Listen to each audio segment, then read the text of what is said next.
서울에 집이 평창동에 계시는 분인데요. 공직 생활을 하시는 분입니다. 차관급으로 공직 생활을 하신 분의 집에 신방을 갔습니다. 이 평창동 집이라면, 강남이 100억이라면 평창동 집은 500억 정도 되는, 강남보다 훨씬 더 부자들이 모여서 사는 그러한 동네입니다. 그 집에 아들이 서울대학교 경영대학교 4학년 다니다가 바람 좀 쐬고 올게요 나갔는데, 나가가지고 3일째 돼도 들어오지를 않아요. 안 되겠다 싶어서 그때에 경찰에 신고를 했습니다. 신고 후에 일주일 만에 저 울진 방파제 등대 곁에서 시체가 떠올랐는데 바로 그 사람이 아들이었습니다. 아들을 묻고 나서 그 집에서 엄마가 사는데 문만 열면 아들이 보이는 것 같고, 저 문을 열어도 아들이 나올 것 같고, 도저히 살 수가 없어요. 그 큰 부잣집에서. 그러니까 안 되겠다 해가지고 그 집 팔아버리고 홍제동의 시장터에 아파트, 사람들이 많이 사는 아파트로 이사를 해와서 제가 신방을 했습니다. 왜? 적적하다가 보니까 더 생각이 많이 난다는 얘기. 그러니까 사람들이 많이 붐비는 곳에 가서 마음의 우울증도 잊어버리고 시장 쪽에 가서 많은 사람들과 더불어 함께 만나야 되겠다라고 하면서 우울증을 달래는 그런 엄마가 있었습니다. 슬픔을 이길 수가 없기 때문입니다. 이번에는 반대로 남편이 집을 나갔습니다. 딸 하나 두고. 그런데 그 아버지가 집을 나가서 돌아오지를 않습니다. 낮에 점심 식사 먹고 밖으로 나갔는데 일주일 내내 돌아오질 않아요. 생사를 몰라요. 죽었는지 살았는지. 그러다가 이 집은 어떻습니까? 문을 열어놓고 삽니다. 비가 와도 문을 열어놓고, 또 밤이 돼도 문을, 깊은 새벽이 돼도 문을 열어놓고. 왜? 행여 남편이 문이 잠겨 있으면 집에 들어오지를 못할까 싶어서 밤낮이고 문을 열어놓고 살다가 30년 동안 문을 열어놓고 사는 그 집이 되었습니다. 성경 공부를 하는데 고등학교 선생님 아버님이 그렇게 됐다라고 그 여선생님께서 저에게 말씀을 주셨습니다. 그 엄마는 얼마나 마음이 미어 터졌을까? 그 아내는 얼마나 마음이 미어 터졌을까? 평안이 없습니다. 사람들이 사는 곳에 말입니다. 우리가 사는 세상을 축소를 해보면 마치 닭장 속에 병아리들이 살아가고 있는 것 같습니다. 병아리는 물 한 번 먹고 하늘 보고 뒤돌아보고 싸우고, 병아리들이 그렇게 잘 싸우더만요. 또 모래 한 번 찍어 먹고 하늘 보고 또 옆에 있는 병아리, 그러면서 곡식 한 번 쪼아 먹고 또 싸우고, 그러면서 또 언제 싸웠나 하는 것이 바로 이 병아리들이었습니다. 그런데 병아리는 좀 잔인했습니다. 피를 보면 끝까지 피를 내버리고 만 것들이 병아리들이란 얘기. 그래, 쪼아먹기 시작을 하면 내장까지 쪼아먹어버리는 것이 바로 이 병아리들이더라. 그래서 아침에 주인이 닭장에서 죽은 병아리를 버리러 나아가는 것을 몇 번 보았습니다. 우리가 사는 세상도 닭장과 같습니다. 이 세상은 힘을 가진 자가 아직도 약한 사람들, 병든 사람들을 무시하고 찍어내고 밟고 오르고 죽이는 곳이 우리가 살고 있는 숨막히는 세상입니다. 이런 세상에 어디 안식이 있을까, 어디 평안이 있을까 생각을 해봅니다. 왜 세상 사는 사람들에게 평화가 없는 것일까? 싸우지 않는 곳이 없습니다. 나라가 싸우고, 민족이 싸우고, 정당과 정당이 싸우고, 직장 안에서 심지어 행복해야 할 가정 안에서도 싸움이 있습니다. 왜 사람들은 싸우고 미워하고 경쟁하고 시기하고 질투하고 투쟁하고 사는 것일까? 살얼음판으로 살아가고 있는 불안한 사람들입니다. 모든 사람들은 다 평화를 원하는데 모든 사람들은 다 안식을 원하는데 과연 평화와 안식이 어디가 있는 것일까 생각을 해봅니다. 평화와 안식이 없는 것은 인간의 죄와 불순종 때문입니다. 하나님께서 아담과 하와에게 동산, 에덴 동산을 살게 해주셨습니다. 평화의 동산에서 살게 해주셨습니다. 그런데 아담과 하와가 마귀의 유혹을 받아가지고 죄로 떨어져 버립니다. 하나님 앞에 불순종해버리고 맙니다. 그래서 하나님께서 이 평화의 동산, 에덴 동산에서 추방시켜버리고 세상으로 내보냈습니다. 세상에 살다가 보니까 싸움, 미우미우, 질투, 평화가 없더란 얘기. 에덴 동산에서 쫓겨날 때, 추방당할 때에 바로 이 평화가 없는 세상으로 왔습니다. 그런데 아담의 후예 가인이 있습니다. 가인의 후예들도 이 세상에 사는데 점점 에덴의 동쪽으로 나가가지고, 에덴 동산의 동쪽으로 나가가지고 살게 되는데, 그들은 두려워서 누구 만날까 싶어서, 해칠까 싶어서 성을 쌓아 사람들이 모아서 살게 됩니다. 모아서 살게 되니까 유리한 점, 도움받는 것도 있지만 또 모아서 살게 되다 보니까 사람들은 모이는 곳에 거기에 싸움이 있고 거기에 또 사람을 죽이고 하는 곳이 바로 이 모아서 사는 곳이다. 그래서 아담의 7대 손 라멕이 이렇게 자기 아내에게 얘기를 합니다. 나는 어린 아이를 죽였다. 그렇게 되기 때문에 나는 가인보다 77배나 더 무서운 큰 죄를 지었다라고 그의 부인에게 말을 했습니다. 그들은 바로 이 에덴 동산에서 쫓겨나 에덴 동편으로 가서 사는데, 살면서 평화가 사라지고 싸움과 미움이 더 심해지면서 빠르게 죽음으로 떠나가고 있었습니다. 바로 이 하나님께서 인간을 창조를 해주셨는데, 왜 창조해준 이 인간이 빠르게 죄 속에 영원히 죽어가고 있는 것을 보시면서 하나님의 걸작품인 인간이 사망으로 달려가는가, 바로 이것을 아파하셨습니다. 어떻게 해서 하나님은 인간들을 죄에서 용서하시고 다시 천국으로 초대할까, 인간의 구원을 하나님께서 고민하셨습니다. 그런데 에덴 동산에서 한번 추방당해버린 인간들은, 사람들은 자기 스스로 에덴 동산으로 들어올 수 있는 자격과 능력이 없습니다. 자기의 힘, 자기의 능력으로 하나님의 동산으로, 하나님 나라로 들어올 수 있는 사람은 세상에 아무도 없습니다. 그런데 다만 그 방법이 한 가지 있습니다. 추방당한 사람도 바로 하나님께서 그 사람들을 다시금 회복시켜 주실 때만이 하나님 나라에 들어갈 수가 있습니다.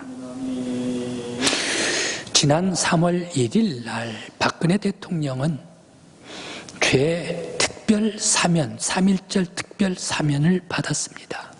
그런데 이명박 대통령께서는 함께 사면을 받지를 못했습니다. 그래, 8.15는 그러면 특별 사면을 받을 것이다 라고 기대를 했는데 8.15 특별 사면에도 이름이 없었습니다.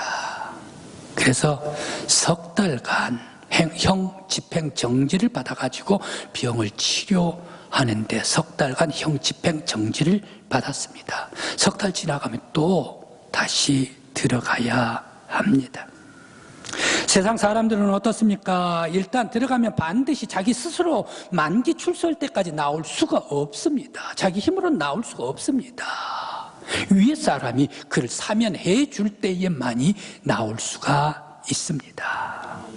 아담과 하와도 마찬가지입니다. 죄를 짓고 동산에서 추방당하고 난 후에 그들은 스스로 에덴 동산으로 회복할 수가 없습니다. 추방할 때에 하나님께서는 동산을 하나님의 그룹들에게 화영검으로 지키기 위해서 아담과 하와는 하나님의 동산으로 들어올 수 없습니다. 그런 후예들도 어떤 사람도 다시 에덴 동산, 하나님의 동산으로 들어올 수 있는 자격자들이 아무도 없습니다.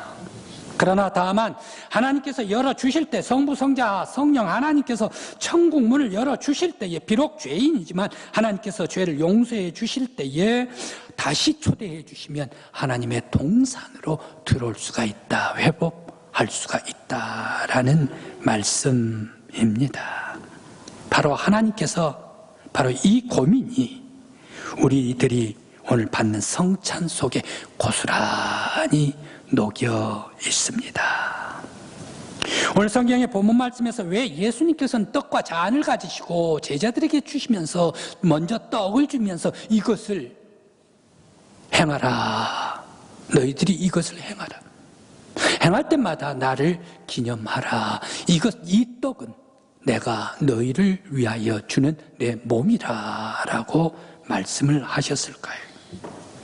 또 역시 똑같이 떡을 먹은 후에 잔을 제자들에게 주시면서 바로 이 똑같이 이것을 행하고 마실 때마다 나를 기념하라 라고 말씀하면서 이 잔은 내 피로 세운 새 언약이라 라고 말씀을 하셨을까 생각을 해봅니다.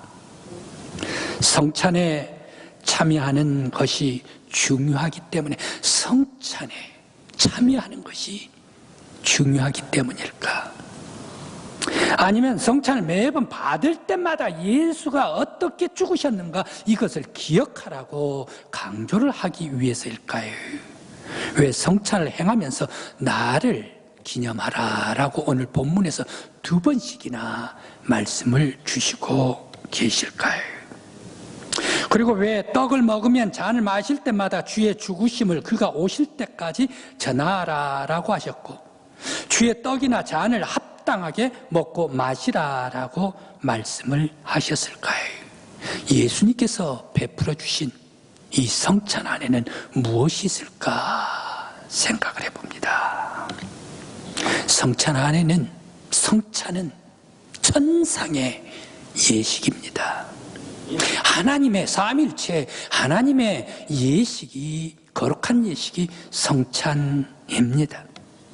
하나님의 놀라운 성부 하나님의 구원의 계획, 인간의 구원의 계획과 성자 예수 그리스도께서 엄청난 천국의 사랑을 가지고 구원의 계획과 천국의 사랑으로 하모니가 돼서 이 땅 위에 행해지는 것이 성찬이다, 이런 의미에 있어서요, 땅에서 행해지는 거룩한 성찬이지만 하나님 나라의 예식이다라는 말씀입니다. 또한 성찬 안에는 고귀한 희생이 있습니다. 성찬은 성부 하나님의 구원의 계획을 성자 예수 그리스도께서 복종하심으로 고귀한 희생으로 성취하셨기 때문에 거룩한 예식입니다. 또 성찬은 천국의 초대장입니다. 성찬은 성육신하여 세상으로 오신 예수를 믿고 영접하는 자들은 모두가 다 하나님의 아들 삼아 주셨습니다. 죄인이었지만 하나님의 아들 삼아 주셨습니다. 양자를 삼으시고, 하나님의 아들이면 이제 어떻게 합니까? 잃어버린 에덴의 동산, 하나님의 동산을 하나님의 아들이기 때문에, 양자이기 때문에 다시금 회복시켜 주시겠다. 하나님이 계시는 하나님 나라 천국을 회복시켜서 하나님 나라의 왕자로 초대해 주시겠다. 바로 이것이 성찬을 받는 사람들에게 주시는 은혜인 줄 믿습니다.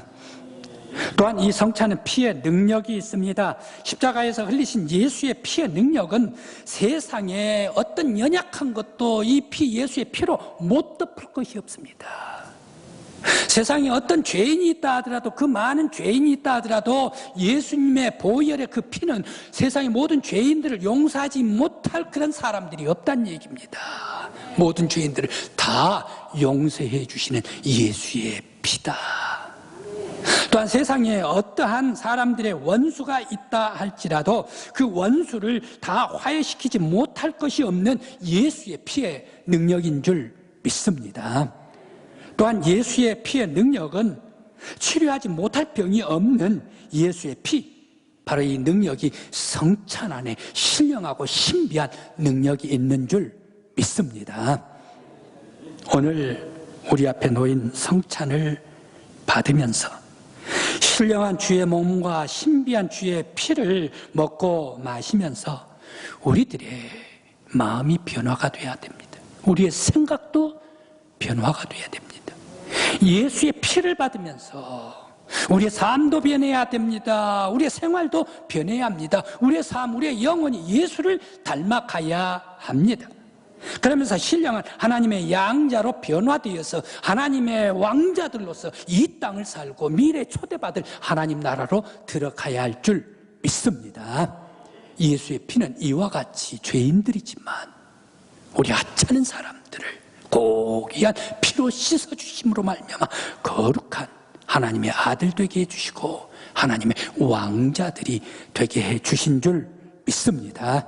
이제 우리 강국교회 성도 여러분, 예수의 피를 받을 때에 나는 죄인이다, 나는 부족하다, 나는 연약하다, 이런 좌절과 낙심하는 그런 마음으로 받지 말고 예수님께서 나를 씻어주셨으니, 내 영혼을 씻어주신 죄를 다 깨끗이 도말해 주셨으니 나는 예수의 은혜로 말미암아, 예수의 피로 말미암아 하나님의 양자가 되게 해 주셨습니다. 하나님의 아들같이 당당하게 이 땅 위에 하나님의 왕자들로 사는 거룩한 성도들이 되시길 간절히 기원합니다. 예수님께서 잔을 나눠주면서 내 피로 산 새 언약이다라고 말씀을 해주셨습니다. 새 언약이 있다면 옛 언약이 있겠죠. 옛 언약은 모세가 바로 애굽 바로 학정시대 이스라엘 백성들이 살고 있을 때 이스라엘 백성들은 바로의 노예가 됐습니다. 또한 애굽의 종들이 되었습니다. 핍박받고 못질게 고통을 받았습니다. 이스라엘 백성들이 하나님 앞에 간절히 간구했습니다. 하나님께서 들어주셨습니다. 하나님께서 들어주시면서 모세에게 말씀을 주십니다. 10가지 재앙을 주십니다. 그 마지막 재앙이 양의 피의 재앙을 주셨습니다. 모세에게 말씀하십니다. 양을 잡아라. 양을 잡아서 이 피를 문 설주와 문 인방에다가 바르라. 만일 이 문지방과 문 설주에다가 바른 그 집은 내가 죽음의 저주가 들어가지 아니하고 뛰어넘으리라. 그러나 문설주와 인방에 양의 피가 발라지지 아니한 집은 이어지없이 들어가서 죽음이 들어가고 저주가 들어가게 될 것이다. 그러면 장자들이 첫 새끼들은 아무튼 사람이든 짐승이든 첫 새끼들은 모두가 다 죽음을 당할 것이야. 그러면서 이스라엘 백성들에게 너희들은 얼른 양을 잡고 문설주와 문 인방에다가 피를 바르라 라고 말씀하셨습니다. 이스라엘 백성들은 바삐 양을 잡았습니다. 피를 발랐습니다. 문설주와 인방에다가 발랐습니다. 이제 밤이 됐습니다. 껌껌은 깊은 밤이 되었습니다. 그런데 이스라엘 장막 모든 사람들 집에는 저주와 죽음이 다 건너뛰어 버렸습니다. 들어오지를 않았습니다. 피를 보고 뛰어가버리고 말았습니다. 그런데 애굽은 어떻습니까? 애굽 나라 그 큰 나일강, 아주 큰 애굽 당대 제일 큰 나라. 이 나라에는 가는 곳곳마다 양의 피가 없어요. 문설주에도 없어요. 피가 없는 그 집은 여지없이 저주가 들어갑니다. 죽음이 들어갑니다. 큰아들은 다 죽어버려요. 첫 새끼는 다 죽어버려. 온 애굽 얼마나 큰 땅덩어리입니까? 집집마다 앞집도 뒷집도 옆집도 다른 도시도 또 큰 도시도 큰아들 다 죽어버립니다. 첫 새끼 다 죽어버립니다. 한 집도 빠지지 않고 그 밤 깊은 밤에 애굽 사람들에게는 초상집이 되어버리고 말았습니다. 눈물의 바다. 어저께까지 아침까지 아주 깨끗하고 건강했던 내 아들이 왜 죽었냐는 얘기. 그러면서 온 집집마다 그 밤이 애굽의 죽음의 밤, 저주의 밤, 눈물의 밤이 되었습니다. 그러나 양의 피를 발랐던 이스라엘 백성들의 집은 그 밤이 환희의 밤, 여호와의 영광이 빛나는 밤, 성령님께서 생명을 보호해 주시는 밤, 그 밤이 구원의 밤, 승리의 밤, 생명의 밤이었습니다. 그런데 이 기쁨과 환희는 여기에서 끝나지를 않았습니다. 하나님의 사랑을 확인한 백성들은 더 이상 애굽의 노예가 아니었습니다. 포로도 아니었습니다. 능력 있는 하나님의 사랑받는 백성들, 선민이 되었습니다. 그들은 그 밤에 하나님의 영광을 안고 축복의 땅으로 출애굽을 해서 가나안 땅으로 가는 엑소더스가 시작되는 영광의 밤이었다. 바로 이 피를 문 지방과 임방에 바를 때에 구원의 영광의 밤이 이스라엘 백성들에게 임하였다라는 사실입니다. 해방의 날이었습니다. 사랑을 체험한 날이었습니다. 영광의 백성이 되었습니다. 그렇다면 새 언약 예수의 피는 어떻습니까? 예수의 피의 언약은 무슨 능력이 나타났을까요? 새 언약은 양의 피가 아닙니다. 짐승의 피가 아닙니다. 예수님의 피입니다. 하나님의 아들 성부 성자 예수 그리스도의 피입니다. 예수의 피에는 뭐가 있습니까? 생명이 있지 않습니까? 예수의 피에는 구원이 있지 않습니까? 예수의 피에는 회복이 있지 않습니까? 예수의 피에는 성결함이 있지 않습니까? 예수의 피에는 거룩함이 있지 않습니까? 모든 인간들 죄를 다 지어서 마귀의 종이 되어버렸는데 인간들이 죽어갈 때 예수의 피의 능력이 나타나서 귀신들을 다 물리쳐버립니다. 귀신의 종이 되었던 사람들을 뽑아내가지고 하나님의 아들로 하나님의 양자로 다시 회복시켜 주셨습니다. 해방시켜 주셨습니다. 십자가의 희생의 제물이 예수님께서는 스스로 되어서 모든 인간의 죄를 다 씻어버리고 도말시켜버리고 용서해 주셨습니다. 예수의 피는 신비한 능력이 있어서 사람들에게 굳게 막힌 천국을 예수의 피로 뚫어주셨습니다. 하나님의 동산 천국으로 들어가도록 주님께서 하나님 나라 천국으로 초대해 주셨습니다. 예수의 피는 하나님과 더불어 하나님의 장막에서 영원히 살 수 있도록 하나님의 아들이 되게 해주셨습니다. 예수의 피는 바로 이 땅에서도 하나님의 아들, 하나님의 왕자로 살게 해주셨고, 예수의 피는 내가 죄인이지만 하나님 나라 천국에 예수님께서 문을 열어주실 때에 하나님의 동산 천국에 들어가서 주와 함께 영원히 왕자로 살게 해 주셨습니다. 오늘 성찬을 받는 여러분들은 예수의 피로 씻음을 받은 거룩한 하나님의 자녀, 하나님의 아들, 하나님의 딸이요, 하나님의 왕자요, 하나님의 공주들인 줄 믿습니다.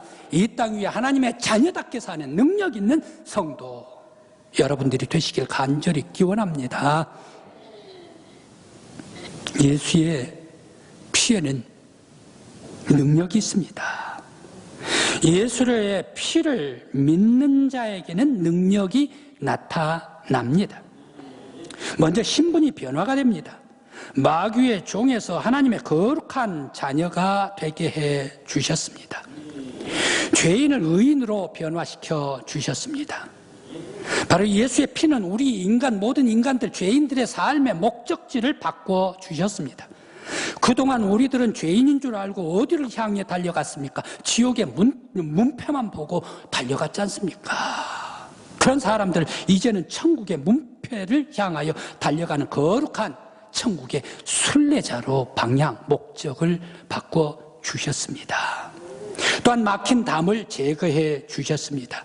하나님과 우리와 사이에 막힌 장벽을 걷어내버렸습니다. 그동안 하나님이 두렵고 떨려서 하나님 앞에 가까이 갈 수 없었던 우리들이 이제 예수의 피로 능력 안에서 은혜와 사랑과 축복과 생명이 충만한 하나님의 장막으로 초대해 주셔서 주와 함께 임마누엘, 영원히 주와 함께 살 수 있는 하나님의 백성들이 되게 해주시고 천국 시민으로 초대해 주셨습니다. 예수의 피는 놀라운 신비와 신령한 치유의 능력이 있습니다. 예수님은 갈릴리에 거니실 때에 수많은 각색 병든 사람들을 다 고쳐주셨습니다. 중풍병자, 혈류병자, 그리고 눈먼 자, 안진뱅이, 손 마른 사람, 그러면서 또 귀머거리 말 못하는 사람, 심지어 귀신 들린 여자아이, 귀신 들린 남자아이, 그리고 귀신 들린 그런 성인, 군대 귀신 들린 사람, 모든 사람들에게서 다 귀신들을 물리쳐 주십니다. 예수의 피의 능력으로 다 물리쳐 주시고 그를 건강한 하나님의 사람으로 회복시켜 주십니다. 그리고 예수님께서는 그 병든 사람, 예수님에게 찾아온 사람, 예수님 앞에 나와 만난 사람마다 다 고쳐주셨습니다. 깨끗게 해주셨습니다. 건강하게 해주셨습니다. 네 믿음대로 될지어다. 네 믿음이 너를 치료하였느니라. 건강할지어다. 주님께서 명령하실 때에 모든 병자들이 깨끗이 치유함을 받았습니다. 이제 오늘 우리 성도 여러분, 우리들도 성찬 앞에 예수의 피 앞에 있습니다. 예수의 피를 믿을 때에 예수가 하나님의 아들이시오, 우리의 구원주시오, 우리의 생명의 구주이십니다. 내가 고백할 때에 여러분들의 모든 연약한 것을 다 덮어주시고 새 사람 만들어주시고 육신의 병고도 다 치료해주시고 깨끗함을 주시는 여러분들이 되시길 간절히 기원합니다. 우리는 이 세상 어디에서 평안을 얻겠습니까? 누구 어떤 사람에게서 안식을 얻겠습니까? 세상은 어떤 사람도 평화와 참된 안식을 줄 사람이 없습니다. 하나님께서 보내신 성자 예수 그리스도만이 우리의 평화요, 치유요, 생명이요, 구원의 능력이요, 안식처입니다. 성찬 앞에 서 있는 여러분들, 영혼의 어린 양 예수의 피의 능력이 임하시기를 간절히 기원합니다. 여러분과 여러분의 가정 위에, 여러분의 회사와 우리 교회 위에 예수의 피가 홍수와 같이 밀려오기를 간절히 기원합니다. 바로 이 피를 받고 변화되기를 간절히 바랍니다.